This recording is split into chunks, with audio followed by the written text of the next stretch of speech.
Nė vienas iš sėkmingai dirbančių Klaipėdos Raudonojo kryžiaus ligoninės skyrių neapseitų be savo nuolatinių pagalbininkų, paraklinikinių skyrių ir kabinetų.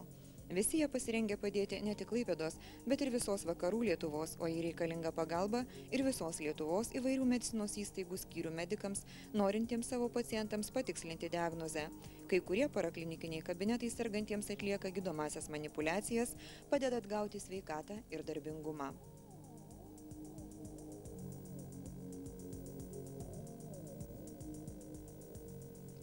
Skubę neatidėliotiną pagalbą ištisą parą bei išeiginių dienų teikia Klaipėdos Raudonojo kryžiaus ligoninės rentgeno skyrius.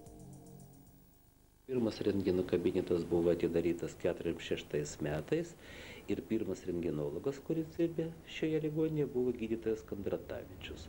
Po gydytojo Kandratavičiaus skyriaus vedėja buvo daktarė Stefanija Dilytė, kuri dirbo iki 53 metų mūsų ligoninėje, o po jos jau buvo gydytoja Vitalija Vitkienė, dabartinė habilituota mokslo daktarė, profesorė, dirbanti dabar Santariškėse.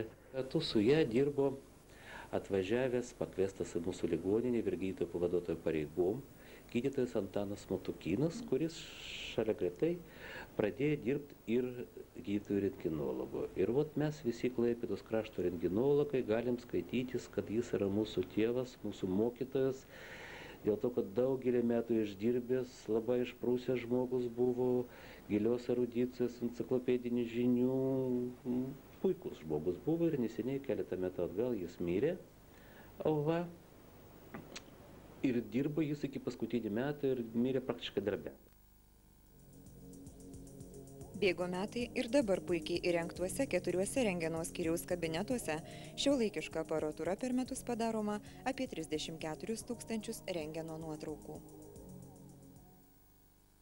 Mes darom daugelius tyrimus, praktiškai visus tos vadinamus rutininius tyrimus, ir krūtinės ląstos, ir skrandžio, ir žarnyno, ir kaulų sąnarių, ir daugelis sudėtingų tyrimų. Ypač mes sugebam to padaryti, kad pas mus yra gan nebloga aparatūra. Norėčiau paminėti, kad mes dirbame su pakankamai patikimais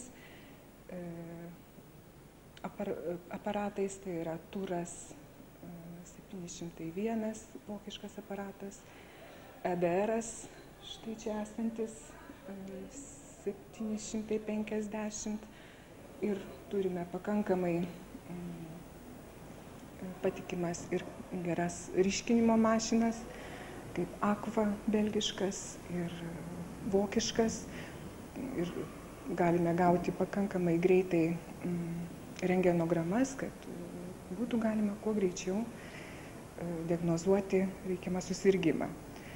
Šiuo metu mes atliekame visus reikiamus rentgenologinius įprastinius tyrimus, tai yra ir krūtinės ląstos, virškinimo sistemos, kaip skrandžio, žarnyno, absoliučiai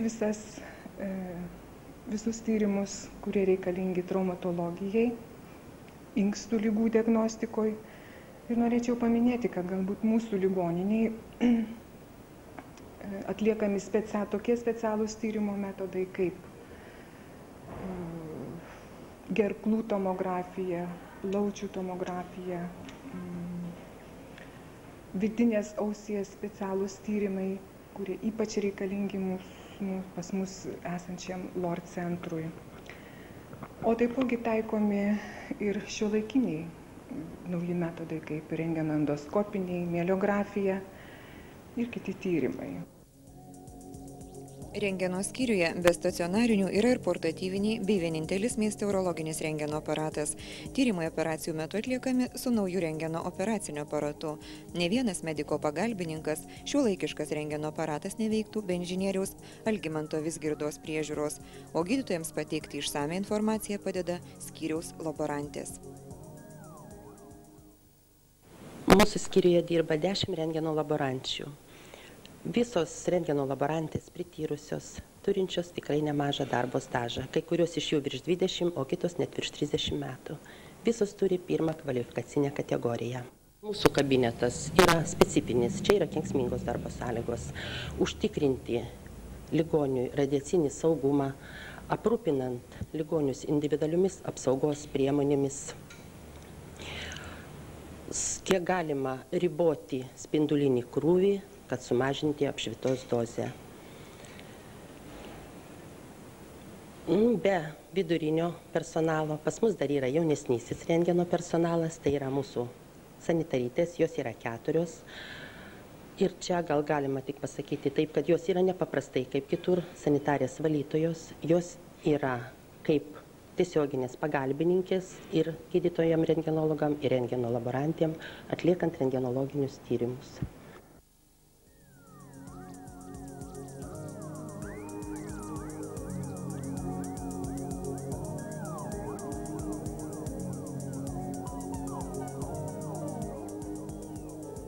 Vienas iš Klaipėdos Raudonojo kryžiaus ligoninės diagnostikos padalinių yra funkcinės diagnostikos skyrius. Per metus čia atliekama virš 20 000 tyrimų. Ir mūsų funkcinis diagnostikos kardiologinis toks profilis yra kabinetas vienas iš tų seniausių ir jis įkurtas buvo 1955 metais, dar esant Virgitojai Juškevičiui. Pirmoji gydytoja dirbusi šitam kabinete buvo gydytoja Pabarčienė ir medsesuo Buivydienė. Ir noris dar atžymėti, kad dirbant gydytojai Pabarčieniai 1970 metais buvo atlikta pirmoji Klaipėdoje elektrinė širdies defibriliacija, atstatant širdies ritmą. Daktarė Pabarčienė dirbo kabinete iki 1976 metų. Tuo metu tyrimų skaičius buvo labai nedidelis. Pradžioje tai iš viso elektrokardiogramos buvo fiksuojamos fotojuostose, buvo ryškinamos, karpamos, segamos. Paskui nuo 1976 metų jau atėjau dirbti aš. Pradžioje jis buvo tik kabinetas. Nuo 1982 metų atsirado jau funkcinės diagnostikos kardiologijos, funkcinės diagnostikos skyrius, kitaip sakant. Jungiantis endoskopinę tarnybą, elektroencefaliografijos kabinetą, ir kardiologinių tyrimų kabinetą.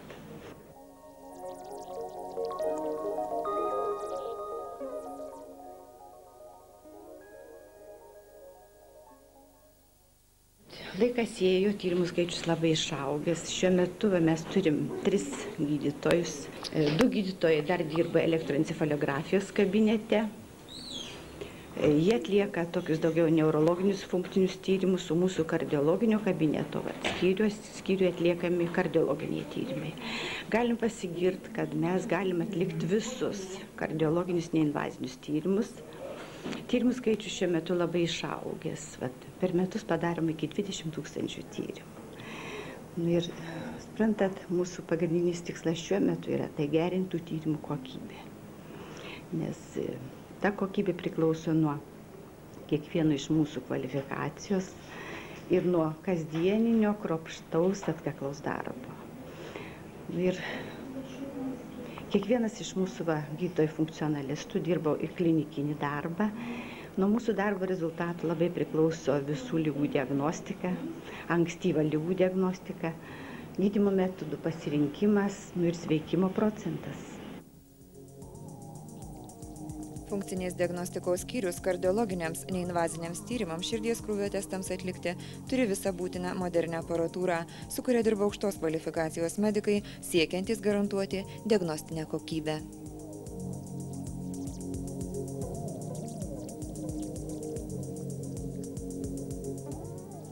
Vidaus kūno ertminių organų ir ultragarsiniai tyrimai atliekami jauniausiame ligoninės padalinyje – endoskopijų, echoskopijų skyriuje. Tyrimus atliekame su šiuolaikinė garsių amerikiečių ir japonų firmų aparatūra. Savo skyriuje galime ištirti stemplę, skrandį, dvylikapirštę žarną, storąjį žarnyną, tulžies ir kasos latakus, tulžies pūslę, kepenis, kasą, blužnį, inkstus, šlapimo pūslę, prostatą bei moterims vidinės genitalijas. Be tyrimų atliekame ir gydomasias manipulacijas. Tai būtų kraujavimo stabdymas iš viršutinio virškinimo trakto, polipų šalinimas iš skrandžio, storojo žarnyno, akmenų pašalinimas iš bendrojo tulžies latako.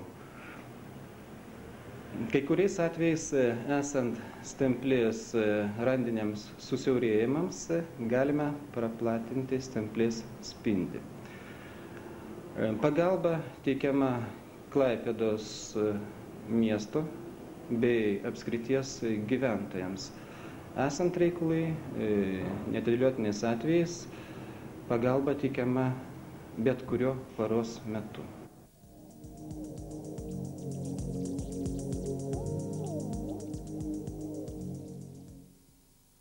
Mūsų skyriuje dirba 6 gydytojai, kurie yra pasiskirstę pagal tam tikrą profilį. Vieni dirba endoskopijos srityje, kiti echoskopijos srityje. Specialistai turintys nemažą darbo patirtį, įgūdę, taip kad jais pasitikėti galima. Derėtų pridurti, kad endoskopijų echoskopijų skyriaus paslaugomis per metus naudojasi per 17 000 pacientų.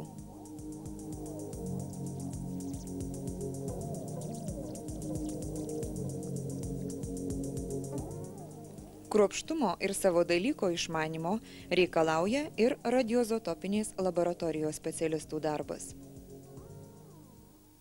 Klaipėdos Raudonojo kryžiaus ligoninės radioizotopinė diagnostinė laboratorija buvo įkurta 1967 metais. Tai buvo pati pirmoji laboratorija, įkūrėja jos buvo gydytoja Stepukonienė, kuri vėliau išvyko į Vilnių.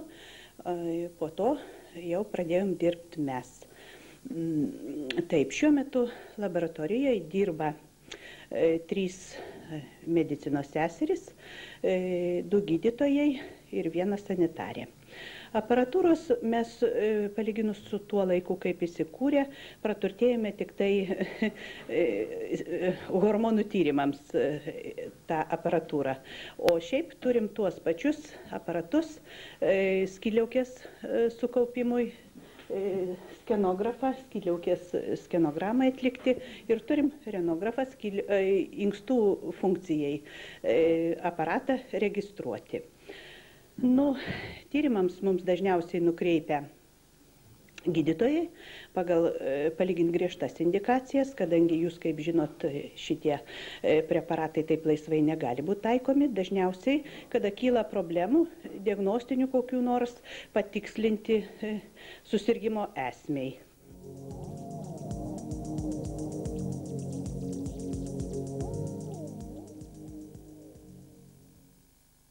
Preparatai pas mus arba suleidžiami į veną, arba sugirdomi. Tai atliekama in vivo tyrimai, kada pačiame organizme preparatas, kuris susikaupia, mūsų aparatūra tame organe toliau registruojamas. Pavyzdžiui, su skeneriu mes registruojam natrio jodido susikaupimą skydliaukėje. Ir registruodami mes labai gerai matom skydliaukės apimtį, skydliaukės formą, jos vietą, lokalizaciją, kur jį randasi, preparato pasiskirstimą, ar jis tolygiai pasiskirsto, ar yra kokių patologinių židinių, ar karštų, ar šaltų židinių yra. Taip, toliau skydliaukės funkcija, kuri tyriama radioaktyvių J131, dabar taikoma jau kiek rečiau. Dažniausiai mes šį tyrimą taikome prieš darydami skydliaukės skenogramą, kad orientuotis daugmaž, koks tas procentas jodo sukaupimo yra skydliaukė ir kiek mums apskaičiuot skenogramos sugirdimui to preparato. O inkstų funkcijai tirt renografu, tai čia šitas tyrimas yra toks daugiau kaip screening tyrimas, Yra labai dažnai buvę, kad ligoniai visą gyvenimą visiškai nieko nejaučia, ateina, pasidaro nefrogramą ir randam, kad ten vienas inkstas nefunkcionuoja ir po to jau urologai tyrėsi, iš tikrųjų randa patologiją. Tačiau šitas tyrimas taikomas ir gydymo dinamikai stebėt, mūsų urologinio skyriaus darbuotojai kiekvieną kartą jau pasiguldę dažniausiai šitą ištiria, nes visi kiti tyrimai daugiau yra tokie kaip topografiniai tyrimai, o funkcinis tyrimas turbūt yra pagrindė šitas.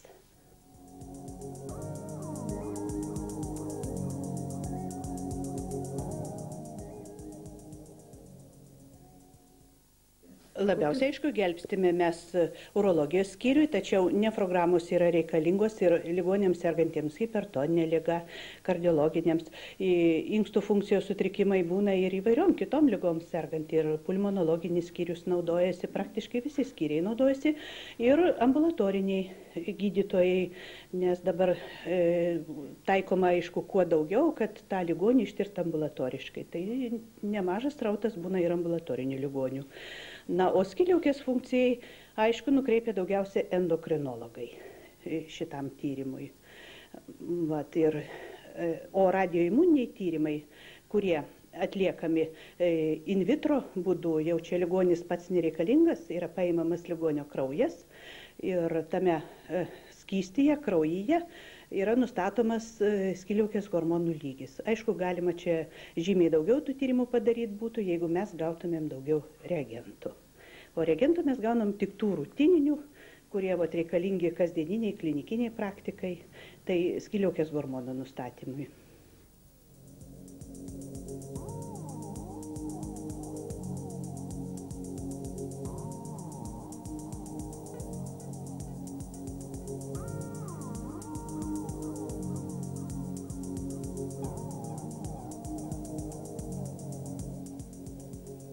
1998 metais savo darbo penkmetį paminėjo dirbtinio inksto skyrius.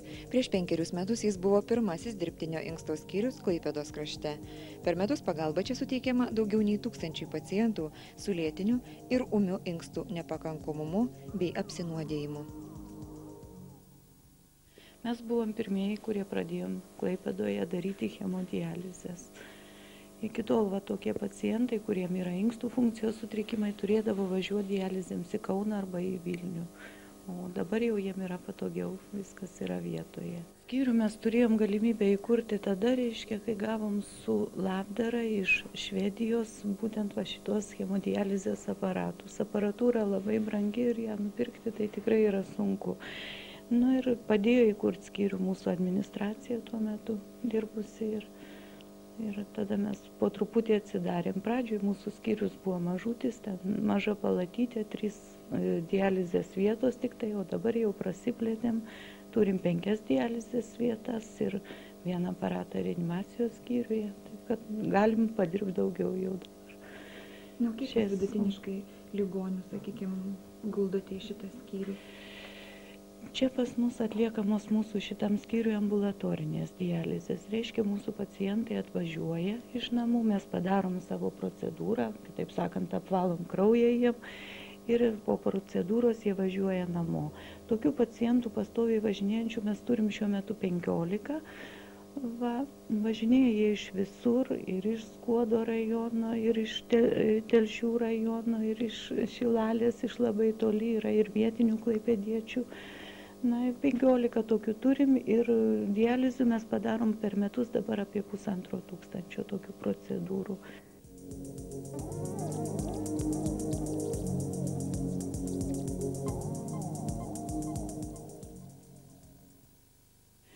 Ir dar mūsų vieną darbo dalį sudaro pacientai, kuriems yra ūmus inkstų funkcijos nepakankamumas. Reiškia, kai dėl kažkokios sunkios ligos, pavyzdžiui, sepsio ar sunkios traumos ar apsinuodijimo nustoja funkcionuoti inkstai, tada mes irgi turim daryti savo procedūras.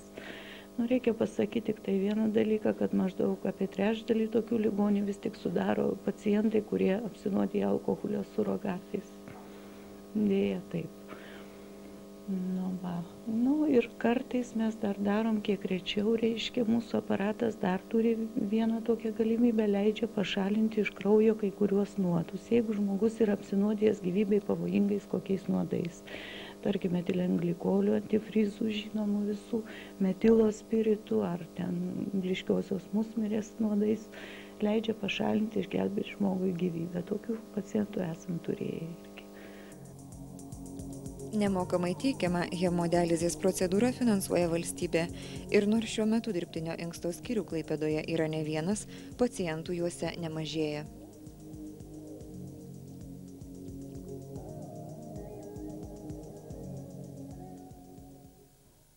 Kaip tai nebūtų liūdna, tokių pacientų, kuriem reikalinga mūsų pagalba, kiekvienais metais vis daugėja. Ir nebeužtenka jau ir vietų dializės, ir turės tie skyriai su laiku plėstis. Na, kaip tai nebūtų liūdna. Dalis mūsų pacientų laukia, reiškia, su didelė viltim laukia inksto persodinimo. Tačiau šiuo metu su organų transplantacija, jūs turbūt žinot, yra Lietuvoje labai liūdna, praktiškai sustojusi transplantacija, kadangi trūksta donorinių organų, tai mūsų pacientai jau yra beveik visai praradę viltį. Toliau. Gal tikėsimės, su laiku pagerės situacija.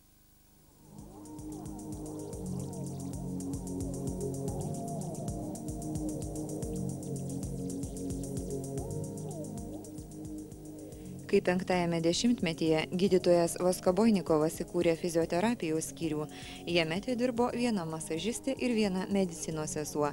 Šiandien to patikėti sunku, kai sužinai apie dabar čia atliekamas procedūras, kurių kasmet vis daugėja. Šiuo metu jau personalas, aišku, padidėjo. Pas mus dirba 2 gydytojai, vienas gydytojas refleksoterapeutas, logopedė, 6 masažistės, 8 medseserys dirba ir 3 kineziterapeuto padėjėjai.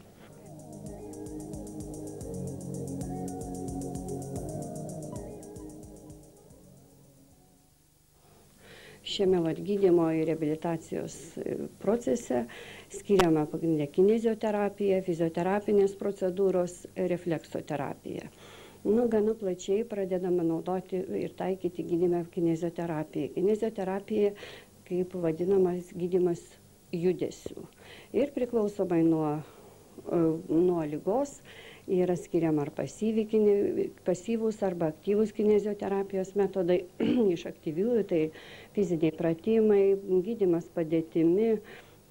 Kadangi patalpos nėra skyriaus didelės, tai dalis procedūrų kinezioterapijos atliekama palatose, dalis atliekama pačiame skyriuje esančioje salėje ir užsiėmimai individualūs, tiesiog su kiekvienu ligoniu dirbama atskirai su kitais ligoniais ir grupiniai.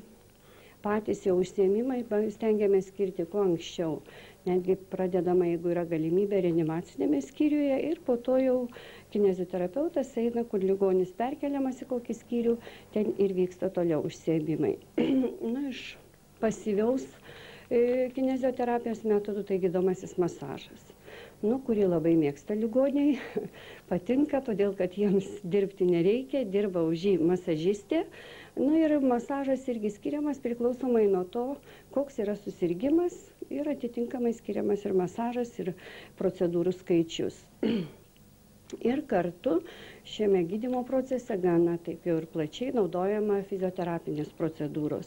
Iš fizioterapinių procedūrų tai gal daugiau ultragarsas, elektroterapija, tai biodinaminės, sinusoidalinės moduliuotos srovės, labai efektyvios esant išreikštam skausminiam sindromui.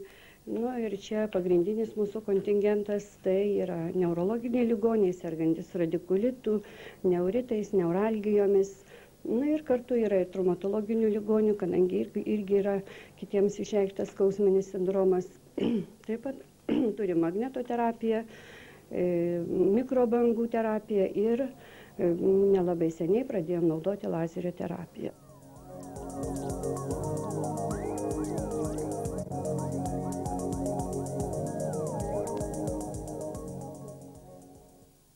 Mūsų skyriuje atliekama elektrodiagnostika. Elektrodiagnostika jinai dažniausiai atliekama pagrinde sergant periferinių nervų susirgymais, tai yra neuritais, tai yra veidinio nervo neuritų, stipininio šeivinio nervo neurito atvejais. Jos metu nustatoma nervo degeneracijos laipsnis, žiūrimas, kokio laipsnio yra pakenkimas ir atitinkamai parenkami diagnostikos metu elektrosrovės parametrai stimuliacijai. Ir plačiai, gana plačiai periferinių susirgymų atvejais naudojama elektrostimuliacija. Fizinės medicinos ir reabilitacijos skyrius aptarnauja tiek ligoninės pacientus, tiek ambulatoriškai besigydančius, padeda atgauti žmonėms sveikatą ir darbingumą.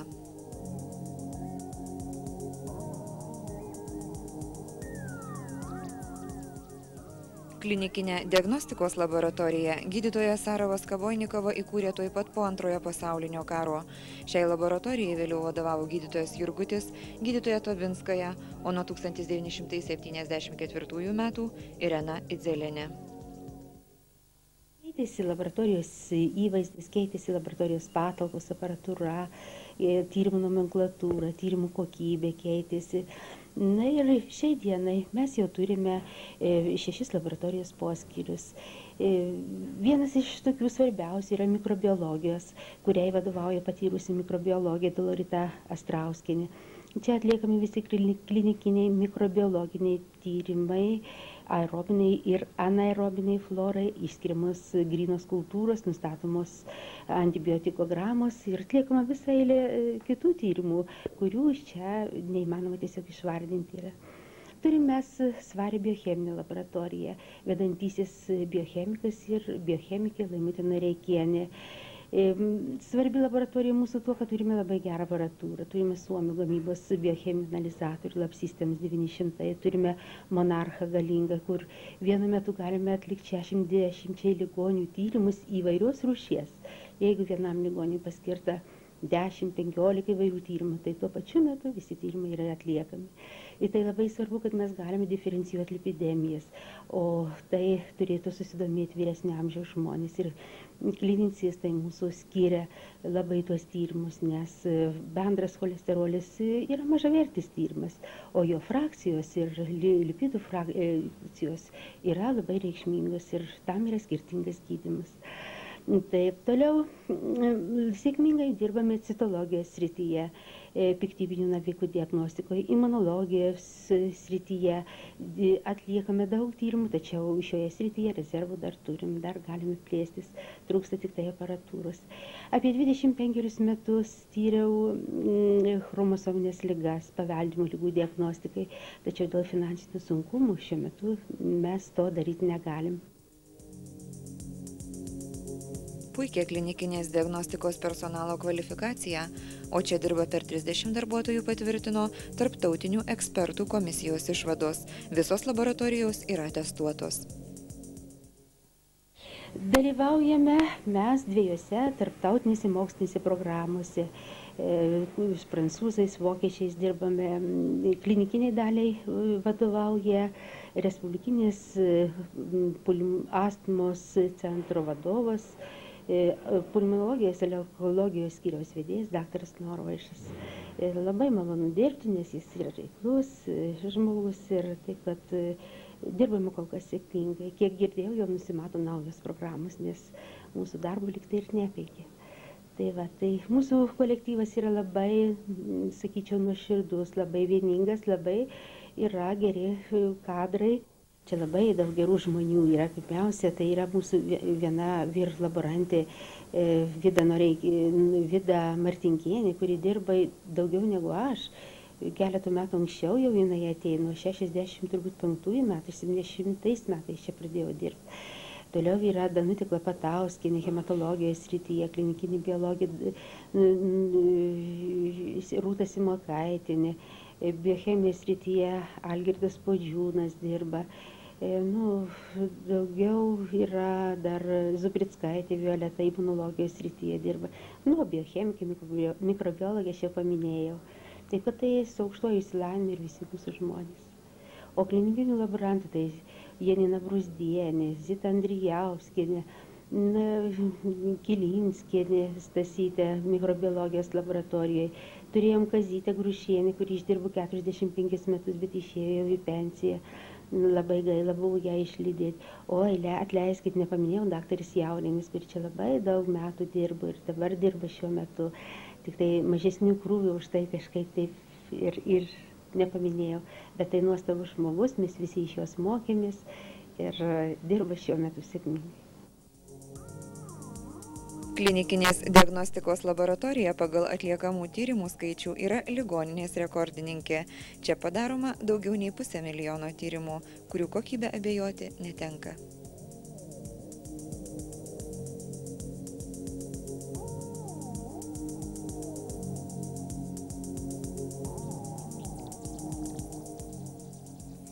Penktajame dešimtmetyje kaip atskiras padalinys Klaipėdos Raudonojo kryžiaus ligoninėje susikūrė patologinės anatomijos skyrius. Pradininkas buvo daktaras Kabanovas, jisai 50 metais po karo pradėjo dirbti, vėliau daktaras Blochas ir daktarė Jablonskienė atvažiavusi ir iki dabar dar dirbanti veteranė. Iš histologijos laborantų seniausiai dirbančios laborantės buvo tokia Stefutė Stepanova, kuri jau išėjusi į pensiją, bet atidavė labai daug metų šičia ir buvo viena iš pirmųjų laborančių. Dar ir dabar dirba irgi veteranė, virš 30 metų dirbanti laborantė Genienė. Prieš ketvirtį amžiaus buvo pastatytos dabartinės patologinės anatomijos skyriaus patalpos. Skyriuje dirbantis medikai per metus atlieka per 6000 tyrimų reikalingų beveik visoms vakarų Lietuvos regiono ligoninėms. Čia atliekami 3 tipų tyrimai – tyriamos visos operacinės medžiagos, diagnostinės biopsijos iš audinio dalių bei vykdoma mirties priežasties diagnostika. Pradžioje buvo atliekamos tik tai autopsijos. Tai yra skrodimai daromi. 52 metais atsidarė histologinė laboratorija. Tai dabar aš jūs klausimą anksčiau užduotą atsakysiu, kas tai yra histologinė laboratorija. Tai yra tyrimai atliekami iš pašalintos žmogaus medžiagos, operacinės medžiagos arba vadinamos diagnostinės biopsijos, iš kurių padaromi preparatai, galbūt aš jie vėliau jums parodysiu, kaip jie atrodo, kurios galime žiūrėti mikroskopu. Ir tirti, tai yra labai atsakingas, sunkus darbas. Jis reikalingas tam, reiškia, operacinės medžiagas tirti tam, kad diagnozę patikslinti. Diagnozės, lygos pavadinimą, ar ta operacija buvo reikalinga ar nereikalinga, ar pakankamai pašalinta to sergančio organo. Toliau perspektyvoje, koks gydymas gali būti reikalingas, o pastaruoju metu ypatingai plečiasi būtent diagnostinių biopsijų tyrimai, kada iš žmogaus paimama smulkus gabalėliai, ar iš odos, ar iš kokių nors gleivinių, pavyzdžiui, gastroskopijos metu, ten iš skrandžio, iš trachėjos, iš bronchų, ir iš jų padaromi preparatai, kuriuos žiūrėdami mes stengiamės ir turime nustatyti ligą. Kai kada nuo to priklauso tolesnė eiga, gydymas ar operacinis, ar ten koks nors dar kitas cheminis vaistais.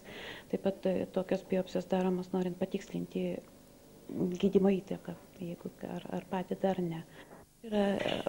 Sekcinė reiškia mūsų padalinys, kur atliekami skrodimai mirusiems ligoniams. Tai taip pat yra diagnozių patikslinimai, gydymo įtakos įvertinimai. Bet paskutiniu metu, pastaraisiais metais ypatingai būtent tas histologinės laboratorijos ir diagnostinių biopsijų veikla, tas darbas ypač išaugo.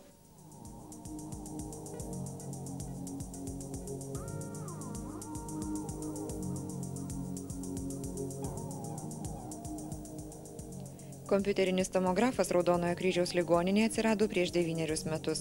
Tuomet ir susikūrė laboratorija. Tai buvo vienas pirmųjų kompiuterinių tomografų Respublikoje. Tuomet reiškęs perversmą medicinoje. Buvo įkurtas 90 metais. Čia gydytojo Ambrazaičio buvusio ir gydytojo pavaduotojo ir laivininkystės prezidento gerbiamo Ramanausko pastangom pradėtas montuoti 90 metais. Montavimas vyko maždaug apie pusę metų ir pirmus ligonius jau pradėjom, pirmą tyrimus atlikom 90 metų kažkur tai rudenį. Per tuos metus beveik nesikeitė kolektyvo sudėtis. Dabar be vedėjo ir gydytojas Julijos Pašiškevičienės, čia dirba laborantė Danutė Kuzinienė ir elektronikas Artūras Pocius. Dirbant su sudėtinga aparatūra, medikams teko ne kartą stažuotis. Ligoniams iš visos Lietuvos skyriuje atlikta beveik 20 000 tyrimų.